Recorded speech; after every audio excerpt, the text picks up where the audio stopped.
On a rainy afternoon in a cozy but unremarkable diner on the outskirts of Denver, waitress Rachel. Hughes wipes down a table, expecting yet another predictable day.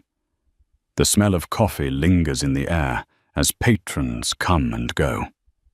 Yet in a single electric moment, her heart jolts. A tall, distinguished man steps in, one she'd know anywhere because once long ago he was her best friend. The two had parted under tragic circumstances and had never spoken since. As Rachel stares in disbelief, she notices the name on his reservation, Christopher Mansfield, a headline making millionaire. Their reunion is destined to change everything. Rachel Hughes grew up in the quiet suburbs of Denver, Colorado, in a small white house on Maple Street. Her father, George Hughes, was a mechanic, and her mother, Linda, taught kindergarten in the local elementary school. Money was always tight, but the household was rich in laughter, music, and empathy. Rachel was the oldest of 3 kids, and though life had its challenges, she learned early on the importance of family friendship and unwavering loyalty. From the moment she could reach a piano's keys, Rachel loved music. She would sit for hours on the old upright piano in the living room, plunking out simple tunes while her mother graded papers. However, it wasn't until she joined the school choir that her musical potential truly shone. There she discovered an unexpectedly gifted friend in Christopher Mansfield, a thin boy with bright eyes and a passion for baseball of all things, who happened to have a singing voice that rivaled any choir star. Christopher had moved to the neighborhood in 4th grade. He lived with his widowed mother, Anne, in a modest townhouse 2 streets down. Tall for his age, with freckles peppering his cheeks, he was initially shy, almost painfully so. But the moment Rachel heard him sing, she sensed something extraordinary, a boy who felt deeply but rarely knew how to show it. Soon they were inseparable, practicing their choir songs under the oak tree, behind the school riding bikes through the neighborhood, and sharing secrets about their lives, fears, and dreams. Though Christopher's mother worked 2 shifts at a nearby nursing home, the family struggled to make ends meet. His dad had passed away in a car accident when Christopher was just 7. Pain and longing lingered in Christopher's gaze, but Rachel's presence often brought a spark of hope. She invited him over to her house for dinner whenever she could. She introduced him to her siblings, taught him how to bake cookies, and in turn he helped her practice baseball drills in the backyard. Their bond grew stronger through middle school. While other kids formed cliques, Rachel and Christopher forged their own comfortable world. They performed duets in the school talent show each year, overshadowing the competition with the combination of Rachel's playful charm and Christopher's soulful voice. More than once, their teachers predicted they had the potential to do remarkable things if they stuck together, maybe even become professional musicians one day. Rachel would giggle at such grand predictions. Christopher, on the other hand, quietly accepted them with a determined light in his eyes. Perhaps he sensed an internal drive that yearned for greatness. One crisp autumn afternoon in 8th grade, they were walking home from school when they passed by an imposing brick mansion that loomed at the end of a long, tree-lined driveway. It belonged to Mr. James Harrington, a local real estate mogul who was rumored to be worth millions. As the 2 friends stopped to gape at the sculpted hedges and the luxurious sports cars parked out front, Christopher turned to Rachel. One day he said softly, "I'm going to buy a house like that for my mom. She's worked too hard for too long. I want her to be happy." Rachel looked at him, her heart stirred by his sincerity. She believed him without reservation, because if anyone could achieve a crazy dream like that, it would be Christopher Mansfield. In high school, life became more complicated. Rachel's father fell ill with a back injury that kept him from working in the garage for months. Her mother took on extra tutoring jobs to cover the bills, and Rachel, now 16, got a part-time job at a local diner to help support her family. Christopher, meanwhile, discovered a growing love for business when he joined the school's entrepreneurship club. He started selling baseball cards online, turning meager profits into bigger investments. Soon he was talking about stocks, real estate flipping, and micro-investing. Despite the diverging directions, Rachel and Christopher were still each other's rock. In quiet moments, they would slip back into their old routine, singing duets in the music room after school, or confiding their deepest fears. When Christopher's mother was diagnosed with a treatable but expensive illness, he doubled down on his entrepreneurial pursuits, working tirelessly, so they wouldn't fall behind on medical bills. Rachel, seeing his stress, doubled her shifts at the diner sometimes, to the detriment of her studies. Yet they found solace in each other's presence. She helped him remember to breathe, to dream of more than just money. He helped her see the bigger world beyond her family's struggles. In the midst of these challenges, their closeness intensified into a tender, almost romantic tension. Neither spoke of openly.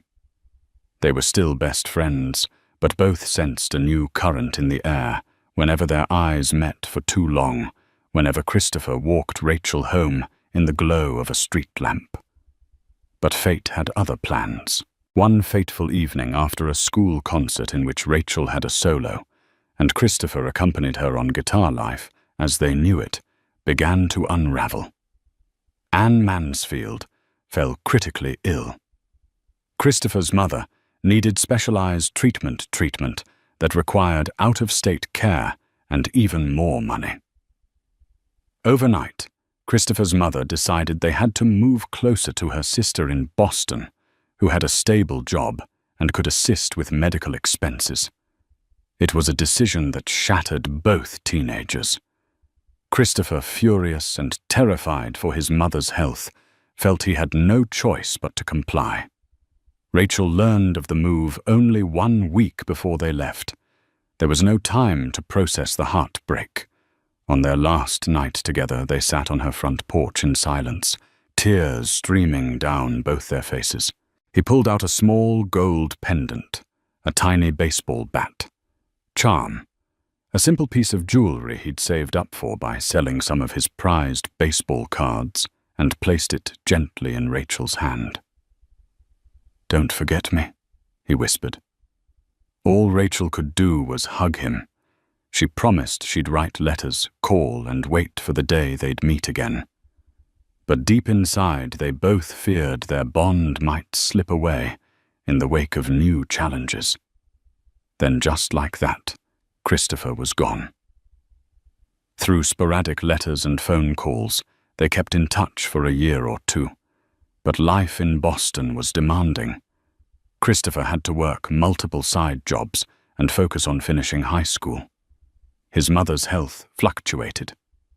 Rachel balanced her own responsibilities and a blossoming dream of singing professionally.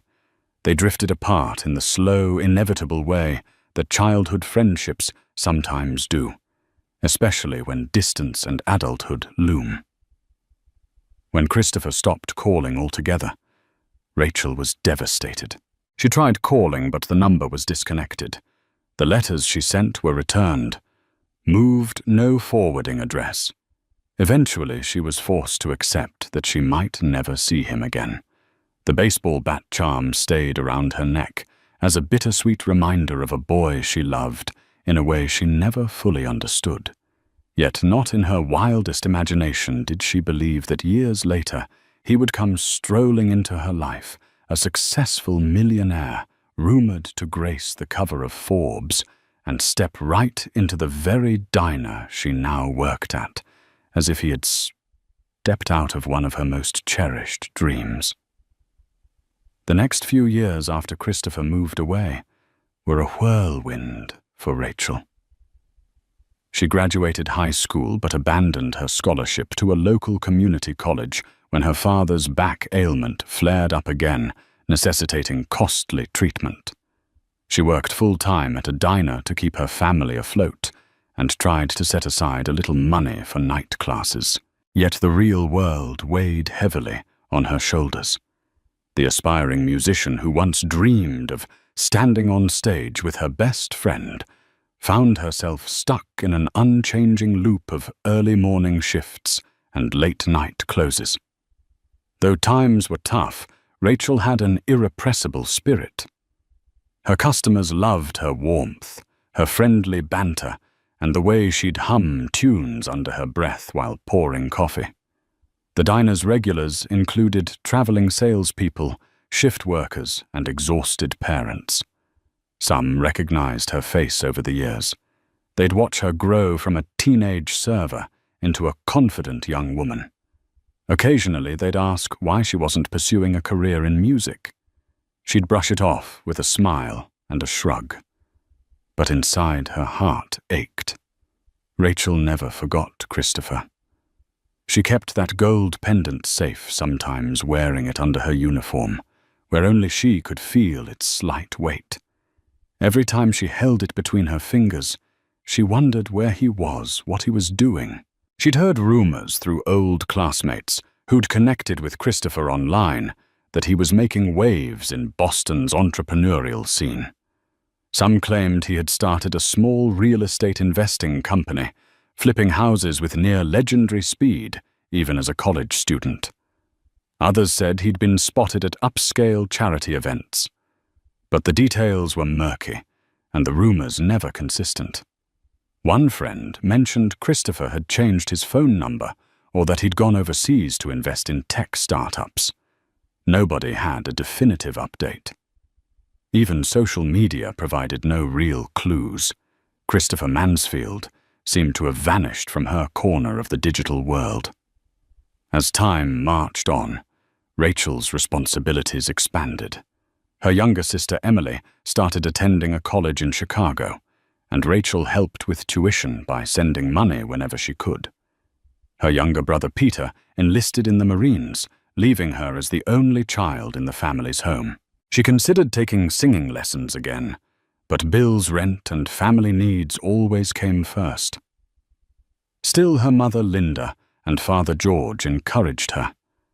They would sometimes say, "Don't give up on your dreams, honey. You deserve a life full of music." She'd smile and promise them that someday she'd give music another shot. In her quiet moments, especially after a draining shift at the diner, Rachel would sit on a small stool in her bedroom, strum the old guitar Christopher had left for her years ago, and sing softly. Each chord carried memories of youthful hope and heartbreak. Each lyric reminded her of the boy who used to harmonize with her in that bright, unwavering tenor. She wondered if he'd continued singing, or if his business pursuits had swallowed that part of his soul.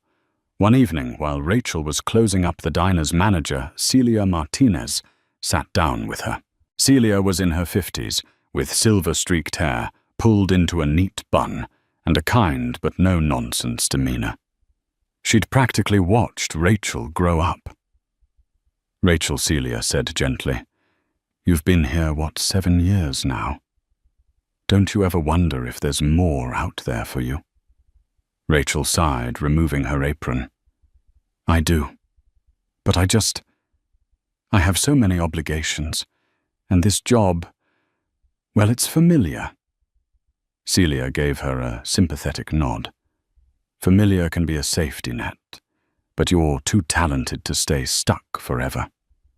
Life's short. Don't lose that spark." It was advice Rachel had heard before, but that night something about Celia's tone stirred her. It wasn't that she'd grown complacent. It was that she was used to putting others first. That was Rachel's nature, for better or worse. A week later, an opportunity arose that made her reconsider her path. A local band needed a backup singer for a wedding performance. One of the regulars at the diner, recommended Rachel remembering her voice from the times she softly sang old jazz tunes while sweeping the floors. She auditioned on a whim and got the part. On a warm Saturday afternoon, she found herself in front of a crowd for the first time in years, belting out a heartfelt ballad beneath twinkling lights. The applause, the electric thrill of performing, reminded her of who she once was and who she could still be. Afterward, the band's leader, a jovial man named Mike Thompson, approached her with a business card. "You have raw talent," he said. "We could use someone like you more often if you're interested. We perform at weddings, corporate events, sometimes bigger gigs too. Think about it." Buoyed by the experience, Rachel considered joining them part-time. But then the medical bills for her father piled up again, and she opted for more diner shifts. The dream would have to wait, as it always did. In the back of her mind, a soft voice whispered Christopher's name. She remembered his relentless determination to succeed, and wondered, if Christopher were here, what would he say? Would he push her to chase her ambitions? She thought ironically that if they were still in touch, she might have found inspiration in his unstoppable drive. But there was only silence from his side. And so life went on in its predictable pattern, until the day he came crashing back into her world. It was supposed to be just another Thursday. Rachel arrived early to cover a breakfast shift. The diner had recently partnered with a popular food delivery app, so they were busier than usual. She wore her uniform, a crisp white shirt, black trousers, and a half apron, and pinned her hair up into a loose bun. By midday, the crowd thinned, leaving only a smattering of customers. The sky was grey with hints of a storm. Thunder rolled in the distance. "Rachel, can you cover table 6? "I'll handle the register," Celia called out, juggling receipts in her hand. Rachel grabbed her notepad and turned toward the booth near the window. A man in a designer suit was staring out at the rain-soaked street. His posture was confident, and there was a subtle tension in the set of his shoulders. He was tall, broad-shouldered, in a way that suggested either a gym membership or at least a disciplined fitness routine. "Hi, welcome to Maple Diner," she began automatically.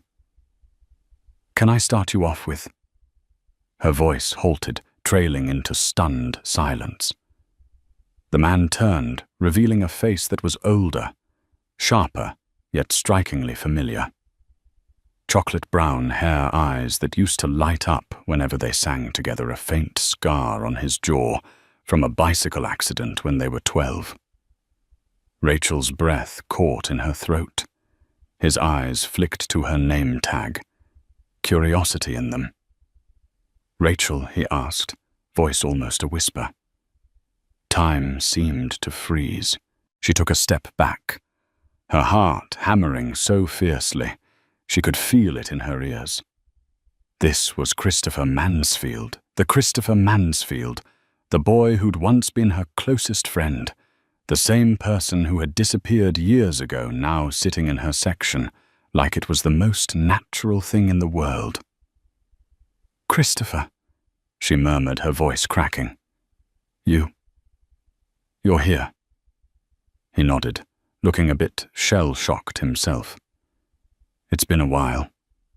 I'm here on business, and this diner. Well, I heard about a place named Maple Diner. I thought it might be the one you used to mention. But I never imagined you'd still be working here." She wasn't sure if the statement carried an undercurrent of pity or just surprise. Heat crawled into her cheeks. She felt a surge of conflicting emotions: joy, relief, anger, curiosity, all jumbled together. 1,000 questions bubbled up, each begging for attention. Where had he been? Why hadn't he called? Struggling to maintain composure. She cleared her throat. Wow. What would you like to order? A fleeting smile crossed his lips, amused sadness flickering in his eyes. I'd love a coffee black, and maybe a moment to talk to you, if that's okay. Numbly she nodded and turned to get his coffee. Her brain spun. Christopher Mansfield was known nationwide. She'd read an article about him a few months back. He was the founder of Mansfield Ventures, a highly successful real estate and venture capital firm. Rumor had it, he was worth millions, if not more. He'd been seen on panels discussing investment strategies, photographed at charity galas. He'd soared to a world far above her own. Clutching the coffee pot, Rachel forced herself to steady her hands before approaching him again. She poured the coffee and slid the cup over. So, you're successful. Congratulations, she managed, trying not to sound bitter. His gaze met hers, and she saw the old warmth. I've had some luck, he admitted, and a lot of help along the way. How have you been, Rachel? She didn't know where to start. I'm okay. Still singing sometimes, working here, trying to keep up with life. She kept her tone polite, neutral. He took a sip of coffee. His eyes scanned her face like he was committing every detail to memory. I'm sorry I lost touch. Things got complicated. Rachel stiffened, stung by the understatement. Complicated enough to change your number and never reach out. I tried to contact you, Chris. He swallowed, regret etched into his features. I know. I had to move again. My mother needed treatments in different cities, and I was young and overwhelmed. I should have tried harder to keep in contact, but I got caught up in everything. Then life kept moving faster and faster. She nodded, swallowing a lump in her throat. She'd dreamed of this moment, but now it felt strange, as if he were a ghost. She looked at the time. The diner wasn't too busy, so she slid into the booth across from him, ignoring Celia's curious glance from across the room.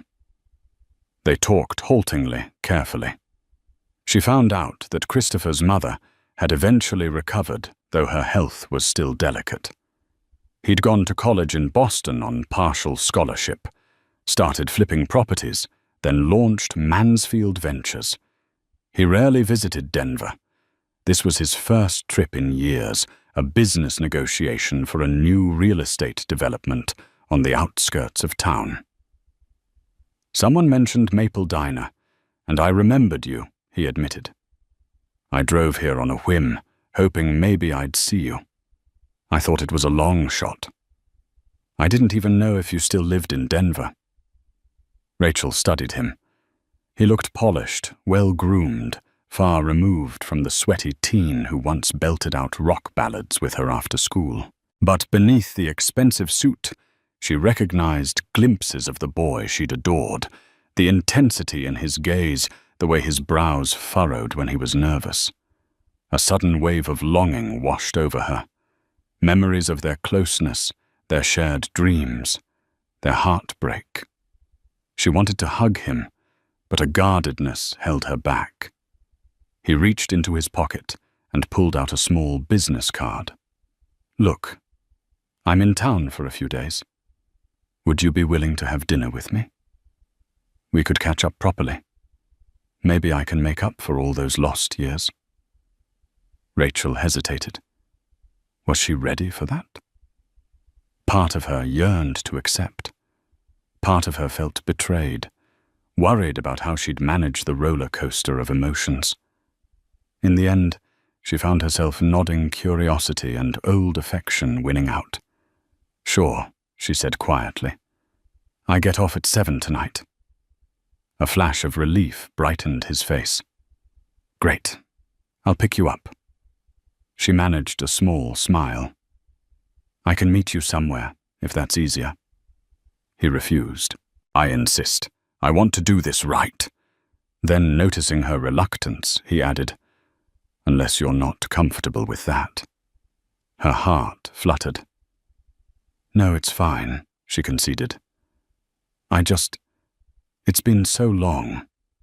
He offered a soft chuckle. "I know.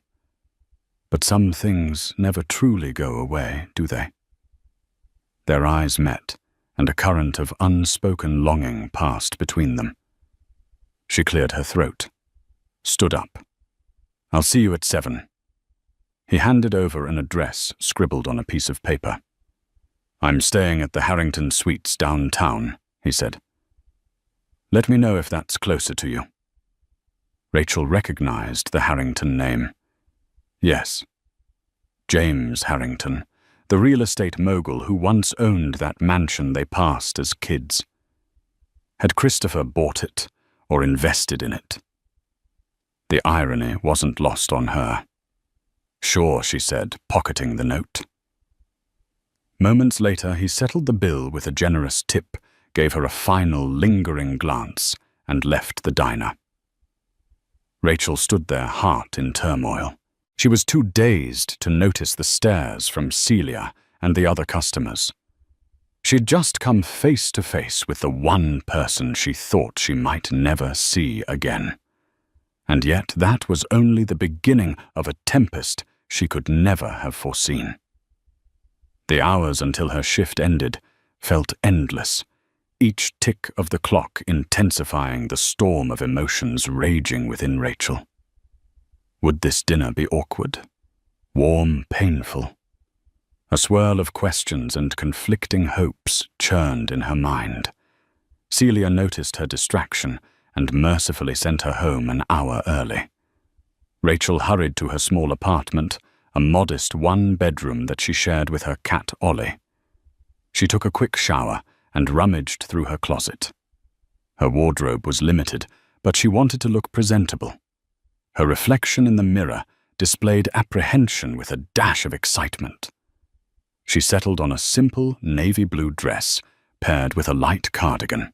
Her necklace, the baseball bat pendant Christopher had given her, glistened against her collarbone. She considered taking it off, but decided not to. It felt like a link to their shared past. She drove to the Harrington Suites. In the parking lot, she tried to calm her nerves, inhaling deeply. The hotel's grand entrance reminded her of the man Christopher had become opulent, powerful, far beyond her diner life. Stepping into the lobby, she scanned the sea of travelers and professionals.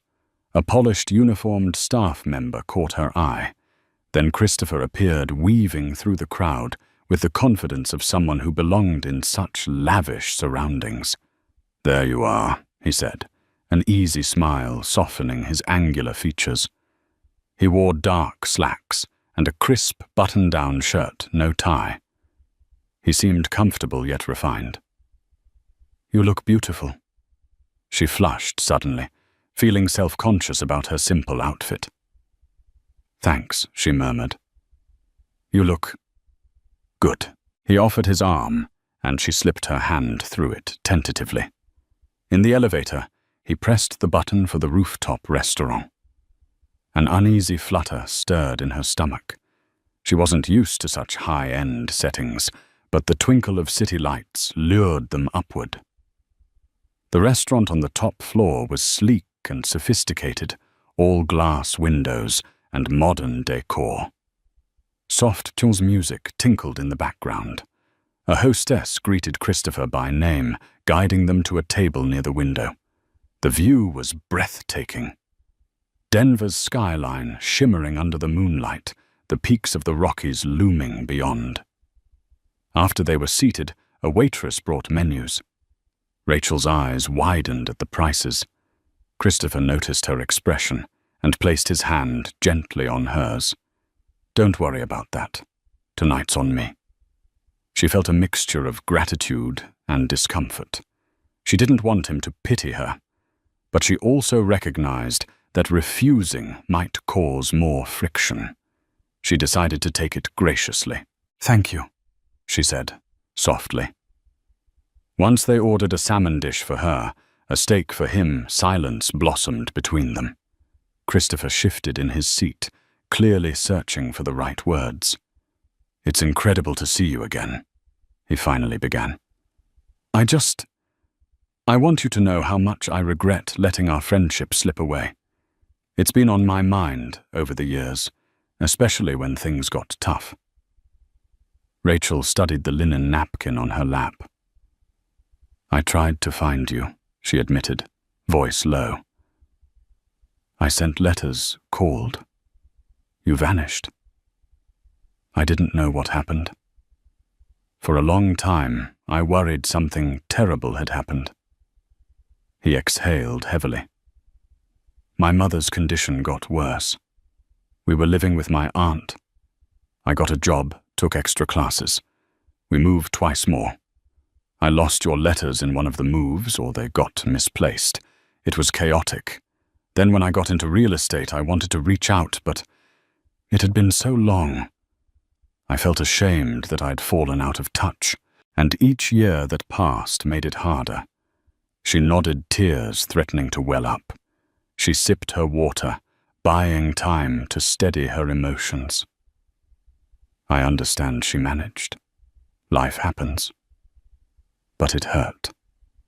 A hush settled between them as Christopher seemed to search her face, regret pooling in his eyes. The waitress delivered their plates. Rachel picked at her salmon, her appetite overshadowed by the emotional tension. Christopher broke the silence with a surprising question. "Do you still sing?" She glanced at him. "Only occasionally. A wedding gig here, a random open mic there. I guess after you left, I never had the same passion for it. Singing alone felt different, like half the magic was missing." He frowned. "You were always so gifted, Rachel. We both were." I stopped too. She looked at him in disbelief. "Really, I remember you singing like it was second nature." He chuckled without humor. "I got busy chasing success. Singing didn't make money. Real estate did. But I'd be lying if I said I didn't miss it sometimes." They discussed lighter topics for a while, old classmates, local gossip. She told him about her family, her father's health struggles, her mother's unwavering support. He filled her in on some of his real estate endeavors, dropping names of venture capitalists and describing posh events he'd attended. She listened with mingled awe and the slightest tinge of envy. When their plates were cleared away, Christopher glanced around and then leaned closer. "Rachel, I want to do something for you. I know you never asked for it, but you've always been someone special to me. Let me help your father get the treatment he needs." Her eyes went wide. Christopher, that's too much. We can't accept that." He reached across the table, covering her hand with his. "I have the means now. I want to do this. You and your family always helped me when I had nothing. You gave me a home, a sense of belonging." Touched but overwhelmed, Rachel withdrew her hand. "I appreciate it more than you know," she said, voice trembling. "But it's complicated. My dad's proud. He wouldn't." Christopher's gaze softened with understanding. "I know. Let me at least help indirectly. We could say it's part of a foundation or a scholarship fund for families with medical debts. It's not charity. It's me paying forward the kindness I received." Her throat tightened. She remembered that day in front of the Harrington mansion when he vowed to buy such a house for his mother. This was the Christopher she'd admired, driven, generous, wanting to fix problems with what he had at hand. Before she could respond, an older gentleman in an expensive suit approached their table. "Mr. Mansfield, sorry to interrupt." the man said politely. I just wanted to confirm tomorrow's meeting with Harrington Real Estate. My name is Daniel Craig. No relation to the actor. He offered a small laugh. We're excited for your partnership. Rachel's head spun. James Harrington's real estate empire was massive. Christopher had certainly come a long way from flipping modest houses online. Christopher handled the man's inquiry with professional poise, then introduced Rachel briefly. The man gave her a polite nod and left. Once they were alone again, Christopher's face hardened slightly. That's the reason I'm in Denver. We're working on a massive housing development project. The negotiations have been intense. Something in his tone hinted at conflict. She pressed him gently. Is everything okay? He frowned. Yes, but Harrington's not an easy man. He's cunning. He wants this deal, but he also wants to squeeze as much profit as possible. I have to watch my back, which is why I'm doubling down on philanthropy. Big developments often come under scrutiny. But enough about that. He turned to her with a more personal gaze. Let's talk about us. She looked away, unsure how to define us. They had history, but she didn't know where they stood now. In the lingering tension, they both realized that so much was left unspoken. Yet there was a glimmer in Christopher's eyes, a reminder of how they once harmonized so perfectly. By the time they left the restaurant, it was past 10 p.m. A warm summer breeze greeted them as they stepped onto the rooftop terrace. The city lights glittered below, reminding Rachel of the nights they used to watch the stars from her old backyard. Christopher led her to a quiet corner. I'm sorry if I overwhelmed you with my offer about your dad. It's just I want to do right by you and your family. She swallowed the lump in her throat. I'm not ungrateful. It's just we got used to struggling on our own. It's hard to accept help, especially from someone who disappeared for so long. His expression flickered with hurt. I understand. I don't expect forgiveness overnight, but I want you to know I'm here now. Before she could formulate a response, thunder rumbled across the sky, and thick droplets of rain started to fall. With a startled laugh, Christopher tugged her back into the restaurant. They dashed through the gilded hallways, hopped into an elevator, and rode down to the lobby, drenched but breathless. A childish exhilaration filled them, reminiscent of their younger days when they'd race through sudden downpours, squealing with delight. Standing in the lobby, water dripping from her cardigan, Rachel looked up at him.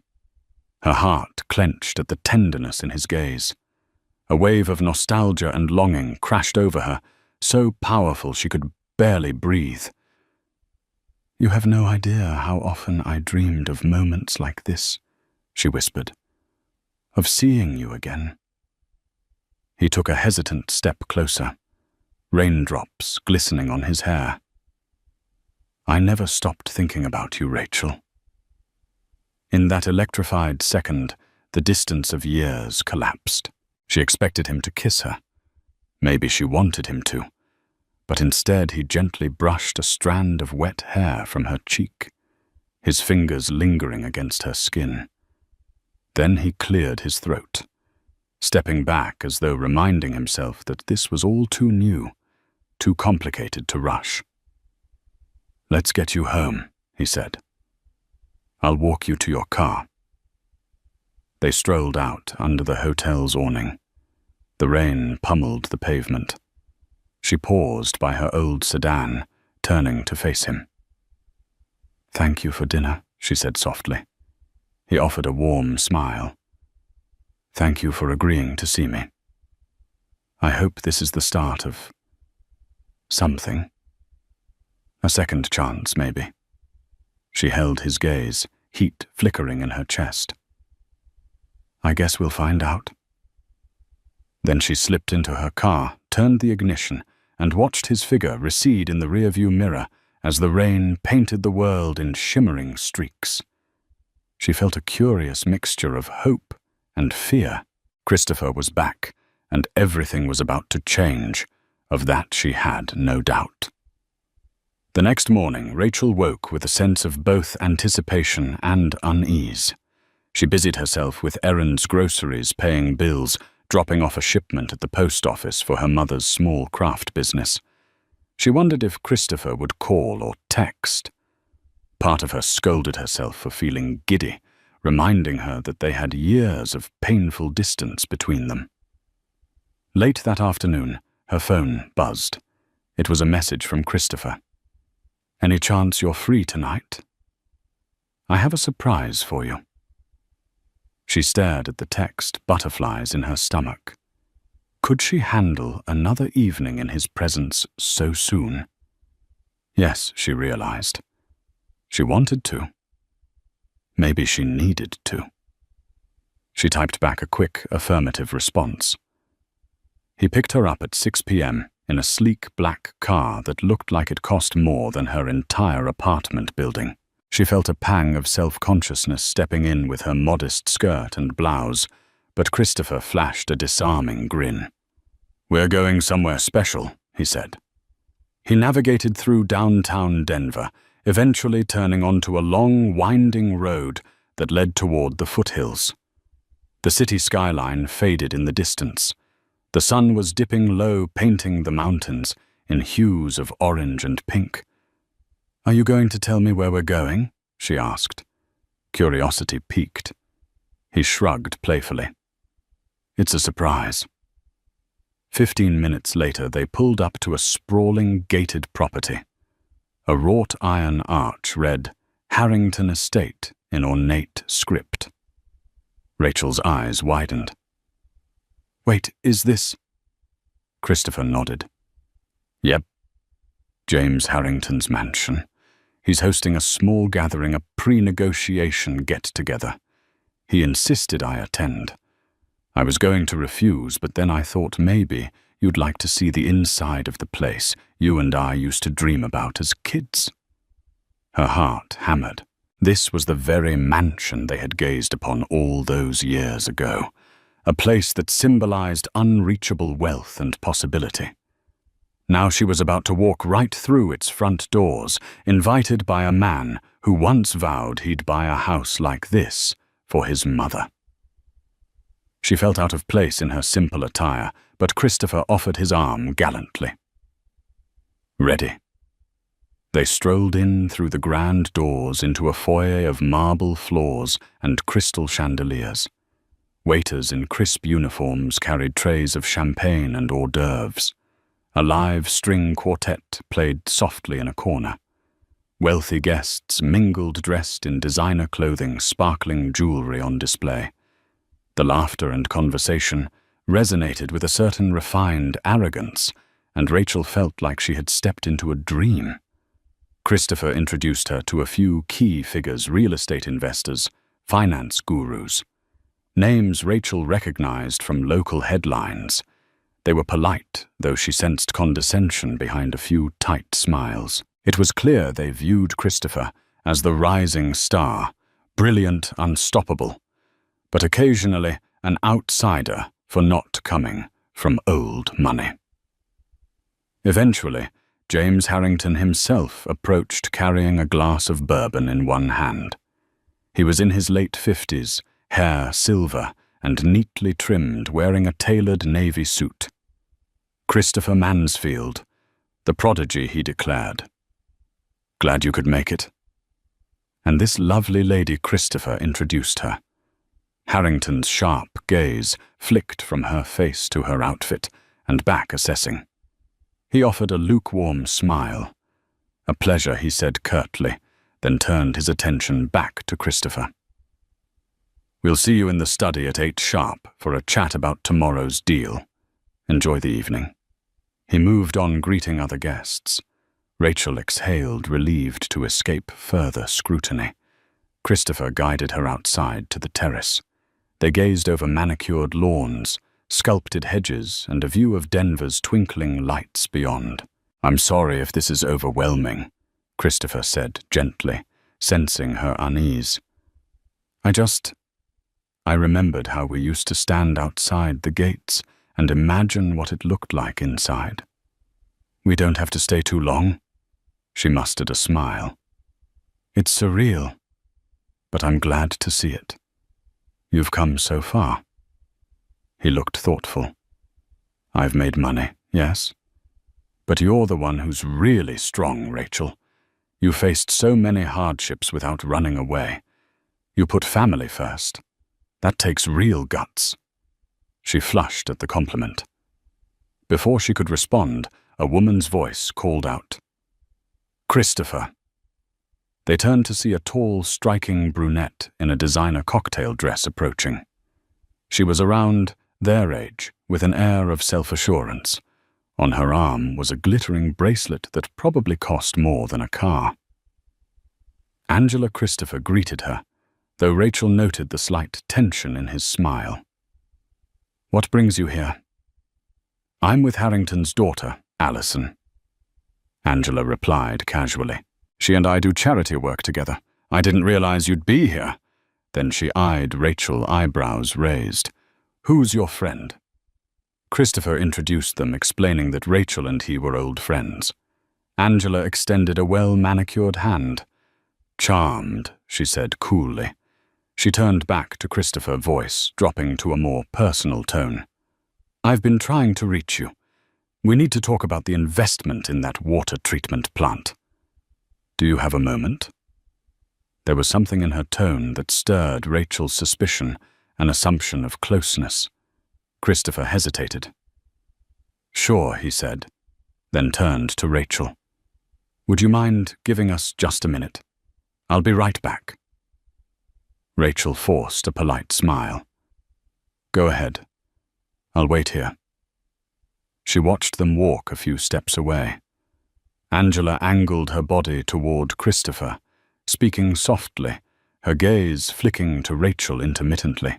It was impossible to hear what they were saying, but the body language told a story of tension, perhaps a past romance, or a business entanglement, or both. A swirl of unsettling emotions crept over Rachel. She reminded herself that she had no claim over Christopher. They were barely rekindling a long-lost friendship, possibly flirting with something more. Of course, he had a life, relationships, business, partners.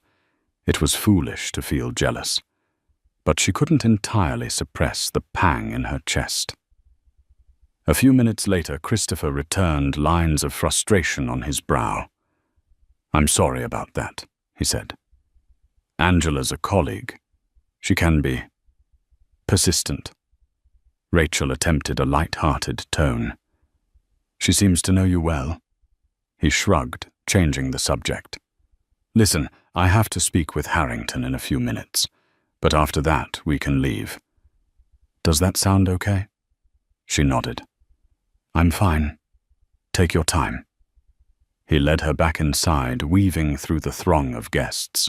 He escorted her to a lavish sitting room adjacent to the study. "Wait here. I'll be done soon." Rachel found herself alone for the moment, sipping a glass of champagne from a passing waiter. She couldn't shake the unease that had formed the moment Angela arrived. Needing a breath of fresh air, she slipped away from the crowds and meandered down a corridor that opened into a small library.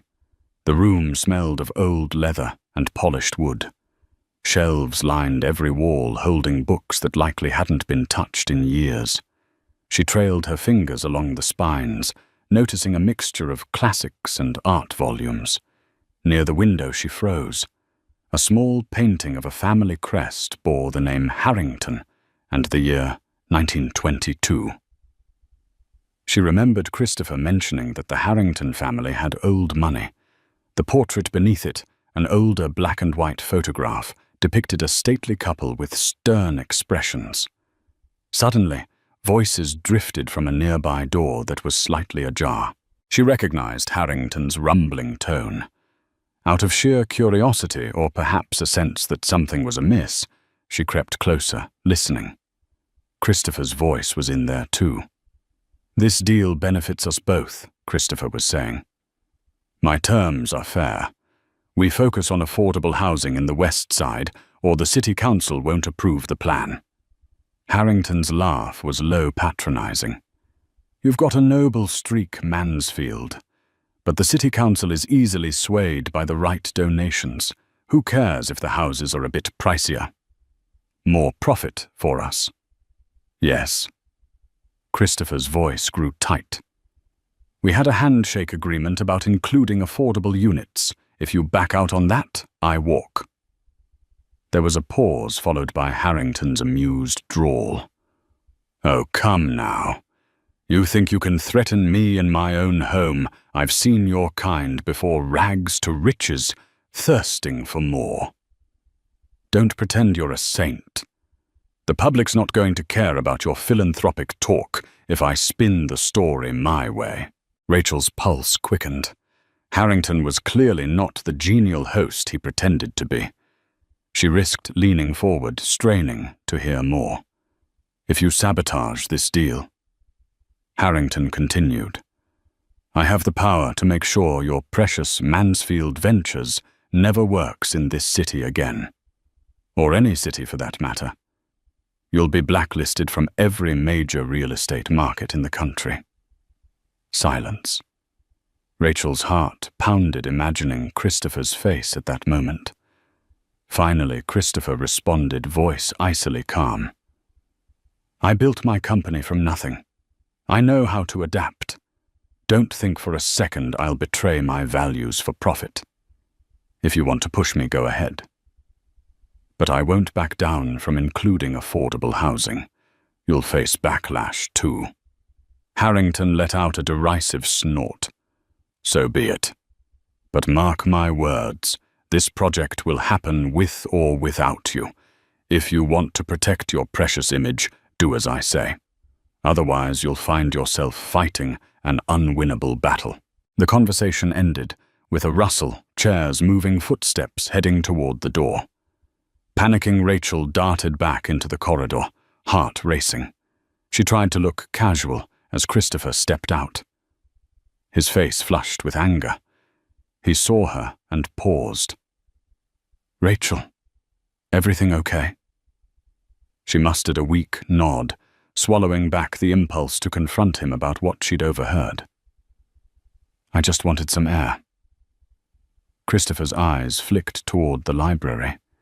He appeared to sense her tension. "Let's get out of here," he muttered. "I've had enough of Harrington's hospitality." They left the mansion quickly. In the car, Christopher gripped the steering wheel muscle in his jaw, twitching. "What's going on?" Rachel asked quietly. He sighed. "It's complicated. Let's just say Harrington and I disagree on some fundamental aspects of the project." She thought of Harrington's threat, the manipulative angle he was playing. "Can you walk away?" Christopher inhaled a shaky breath. "Yes, but then everything I've worked for. It might unravel. He's influential, especially in high-end real estate. He can shut doors on me that I can't reopen easily." Rachel's heart clenched. Despite their recent rekindling, she cared deeply for him. She could see the moral dilemma etched across his features, his desire to do the right thing, warring with the reality of big business. She also sensed that Harrington's threats were real and dangerous. They drove back in tense silence. Finally, Christopher spoke. "I'm sorry I brought you into this. I just wanted to spend time with you tonight, show you that mansion. I didn't want you to witness all this ugliness." She laid a hand gently on his arm. "Christopher, you're not alone in this. If you need someone to talk to, or just to stand by you, I'm here." His shoulders relaxed a fraction. "Thank you, Rachel," he said softly. "That means more than I can say." They pulled up in front of her apartment building. She turned to him, feeling the tug of old emotions, the unstoppable magnetism they once shared. He brushed a finger against her cheek, eyes locked on hers. She leaned forward slightly. Their lips were inches apart. But then, as if some invisible barrier still stood between them, he pulled back, uncertainty clouding his gaze. "I'll call you," he promised quietly. "I need to figure out my next move, but I don't want to lose you again." She nodded, her heart aching from the nearness of him. "I'm not going anywhere," she whispered. With a final lingering look, she stepped out of the car and into the hushed night.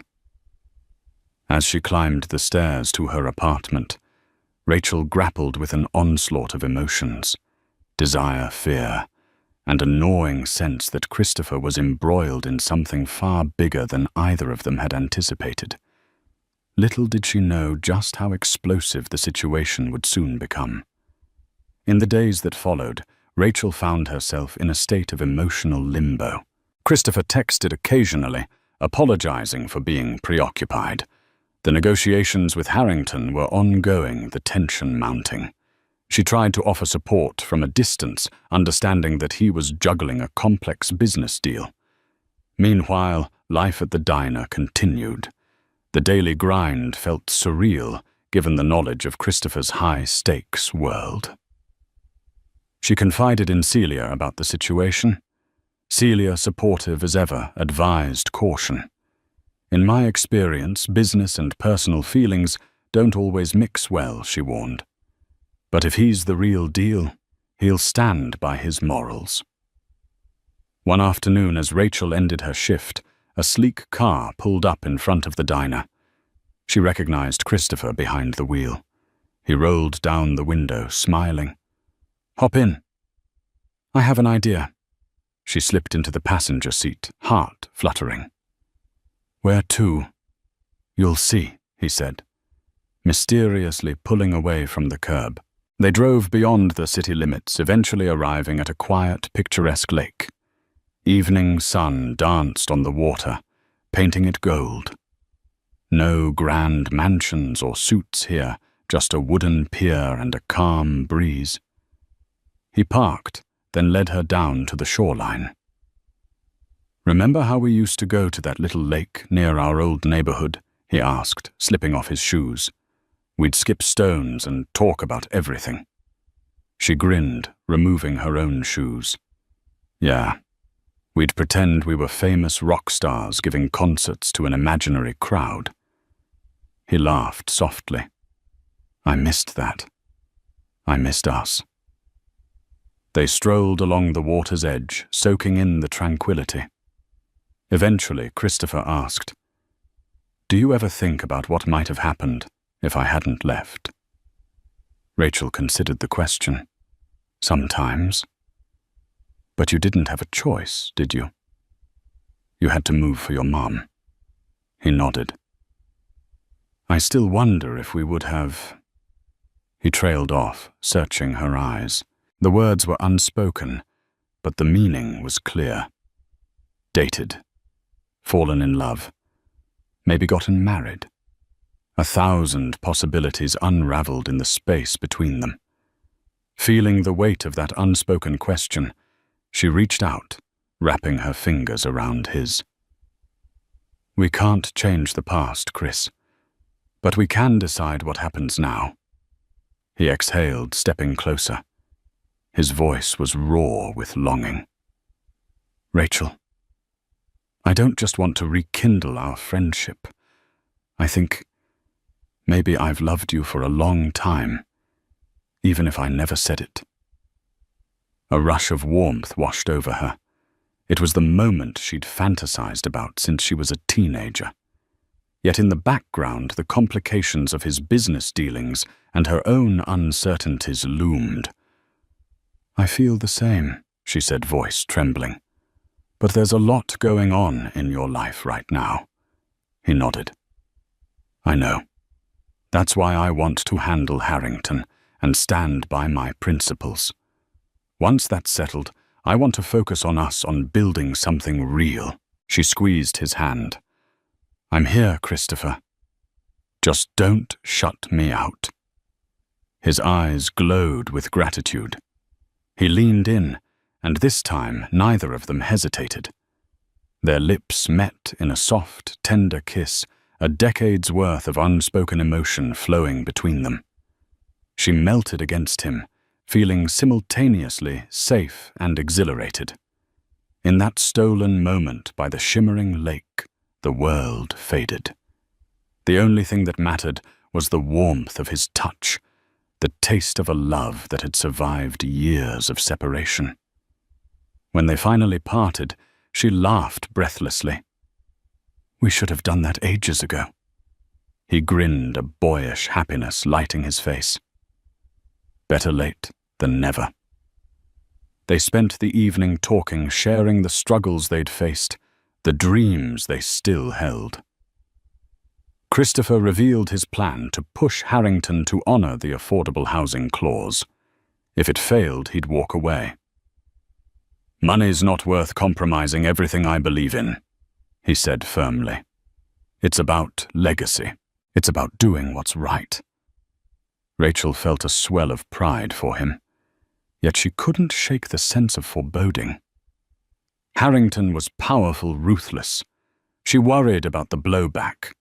Still, she encouraged Christopher to stand by his convictions, offering her unwavering support. Night settled, and he drove her home. They shared another lingering kiss at her doorstep, a promise of a budding relationship that felt as natural as breathing. The next few days were a blur of giddy excitement for Rachel. Text messages of sweet nothings, quick coffee, meetups, a sense of renewed purpose in her life. It was as though the teenage dream of them being together had finally come true. But the idyll couldn't last. A week later, Christopher called her in the middle of the night, his voice taut with urgency. Rachel, I need to see you. It's important. She worried instantly. Are you okay? Where are you? He asked her to meet him at a small diner near his office downtown. When she arrived, she found him alone in a corner booth, hair disheveled, eyes red-rimmed. He held a newspaper. Christopher. What happened? She asked, sliding into the seat. Wordlessly, he handed her the paper. The headline read, Mansfield Ventures accused of fraudulent dealings. Harrington pulls out of partnership. Rachel's breath caught. The article claimed that Christopher's company had manipulated property values, forging documents to inflate prices on prospective development sites. Harrington was quoted expressing shock and disappointment, stating he refused to work with such a dishonorable partner. That's absurd, Rachel murmured, scanning the details. You wouldn't? Christopher's fists clenched. Of course I wouldn't. Harrington's behind this. He's framing me, or at least twisting facts, so he can paint me as the villain. Rachel's anger flared. But can he get away with that? Christopher's expression was grim. He has connections. This article has already made waves. Investors are calling, threatening to pull out if we don't clear our name. We're hemorrhaging trust. My attorneys are on it, but there's no guarantee we can recover quickly. Fear gnawed at her. What can you do? He raked a hand through his hair. I either publicly fight Harrington with all the legal avenues I have, which could be a long, messy process, or I try to negotiate behind the scenes. But if I cave to his demands about the project, I compromise everything I stand for. And even then, who's to say he won't find another way to sabotage me? A heavy silence settled. She reached across the table, covering his hand. I'm so sorry, Christopher. But you can't let him bully you into giving up your morals. He nodded, though his eyes were haunted. I'm just worried about what happens to my employees, to the projects we've started for lower-income families. If Harrington blacklists us, they all suffer. Tears burned at Rachel's eyes, seeing him so torn. She recalled the conversation she overheard Harrington's threat that he could ruin Christopher's career. This was it, playing out in real time. "Is there anything I can do to help?" she asked, her voice trembling. He looked at her for a long moment. "Just be here. Keep believing in me. That's what I need right now." She squeezed his hand, wishing she could do more. They lingered in the booth until closing time, discussing strategies, possible ways to counter Harrington's smear campaign. Christopher's phone buzzed non-stop with messages and calls from panicked investors. He fielded them calmly, but exhaustion etched itself into his features. Rachel offered whatever comfort she could. Late into the night, they parted ways.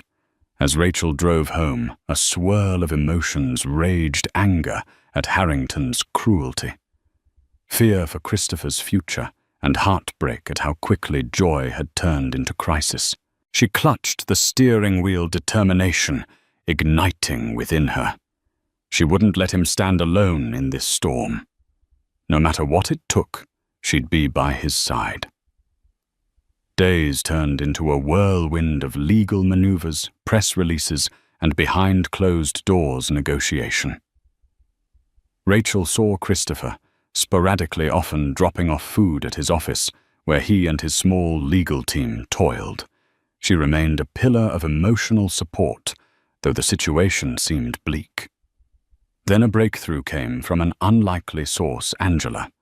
She called Christopher out of the blue, claiming she had evidence that could discredit Harrington's accusations: emails, documents, phone recordings that proved Harrington was orchestrating a smear campaign.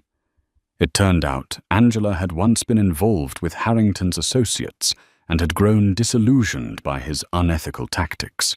She was ready to come clean. Christopher was wary, suspecting a trap, but Angela provided enough preliminary evidence to convince him she was telling the truth. The next day, Christopher and his attorneys met with her in a closed-door session. Rachel waited anxiously at a coffee shop nearby, her stomach in knots. When Christopher emerged that evening, he wore a look of cautious triumph. He showed Rachel partial transcripts of Harrington's emails instructing subordinates to plant fraudulent data and then leak it to the press. It was damning. With this in hand, Christopher's lawyers filed a countersuit, proclaiming Mansfield Ventures' innocence and demanding a retraction. The news spread fast. Within days, Harrington's once confident stance began to wobble under mounting scrutiny. Articles surfaced, questioning his integrity, his philanthropic facade. Investors that had cut ties with Christopher started re-evaluating their stance. The city council expressed relief that the proposed development project might still move forward this time, with the affordable housing component intact. One crucial evening, Christopher invited Rachel to a press conference. He stood before a bank of microphones, cameras flashing, and delivered a calm, decisive statement. "My company stands for Ethical Inclusive Development. It has come to light that Mr. Harrington sought to discredit our work. We are cooperating fully with authorities to ensure that justice is served. Mansfield Ventures will continue our commitment to building a future that benefits everyone in this community." Rachel watched from the sidelines, chest swelling with pride. His voice was strong, his resolve unbreakable.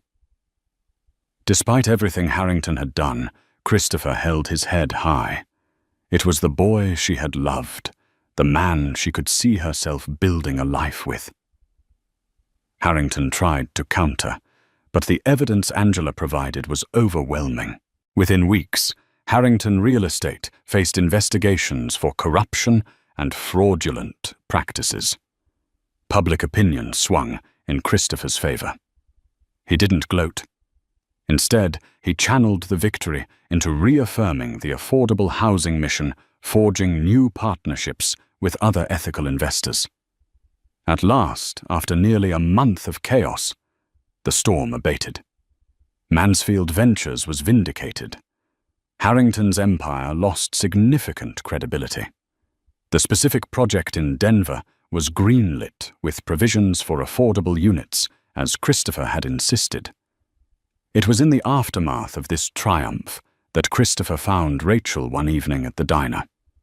She'd just clocked out, wiping the last table.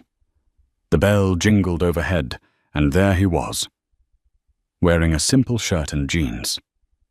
For once, no polished suit, no guarded mask. He approached her with a relieved grin.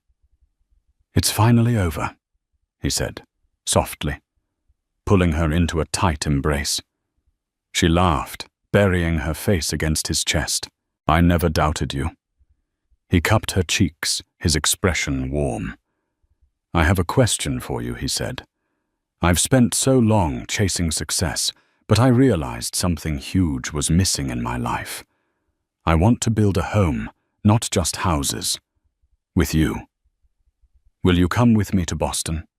Help me run our new music and arts charitable foundation that we're starting." Rachel blinked, heart pounding at the barrage of possibilities. "Boston. But my family." He nodded. "I know. I've already spoken to your mom and dad. They want you to follow your dreams. And Denver's not that far. We can visit often. Or we could find a place here if you prefer. As long as we're together, I can manage my business from anywhere." Tears of joy welled. She thought of that teenage girl dreaming of singing on big stages, traveling and living without regrets. And here was Christopher, offering her not just a chance to share life with him, but also to rediscover her passion for music through a foundation that would support aspiring artists. "Yes," she whispered, voice shaking. "Yes, Christopher. I'll come with you." Their lips met in a deep, exuberant kiss, the diner's fluorescent lights glowing above them. Outside the city hummed with late-night traffic, but inside time slowed, and it was just them at long last, stepping into a future they'd once only imagined. In the following weeks, Christopher helped fund her father's physical therapy, discreetly through a community wellness grant, so George's pride wouldn't be hurt. Rachel gave her notice at the diner, hugging Celia tightly on her last day. The old manager wished her luck, tears shining in her eyes. "Go sing your heart out, Rachel," Celia said. Before they officially relocated to Boston, Christopher and Rachel stood outside the gates of the Harrington mansion, one final time reflecting on the journey. The black iron archway that once symbolized unattainable grandeur now felt like a testament to how far they'd come, how their bond had outlasted distance, heartbreak, and corruption. Rachel grasped Christopher's hand. "No more losing touch, okay?" His gaze brimmed with love. "Never again. We're in this together." They drove away, leaving the looming estate behind. The future stretched before them, filled with hope, music, and a love that had finally found its way home.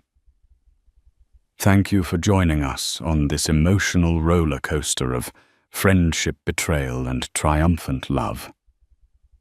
We watched Rachel and Christopher grow from innocent childhood dreamers to individuals tested by life's toughest battles, yet their bond remained unbreakable. From the quiet diner, where a surprise reunion turned Rachel's world upside down, to the opulent halls of Harrington's mansion, every twist led them closer to rediscovering the magic they once shared. And in the end, love, integrity, and courage prevailed. If you found yourself cheering for their happy ending, please like this video to show your support for resilient love stories. Make sure to share it with friends who appreciate tales of hope and second chances. And don't forget to subscribe to our channel so you never miss another moving story. Your support helps us bring more heartfelt narratives to life. Thank you so much for watching.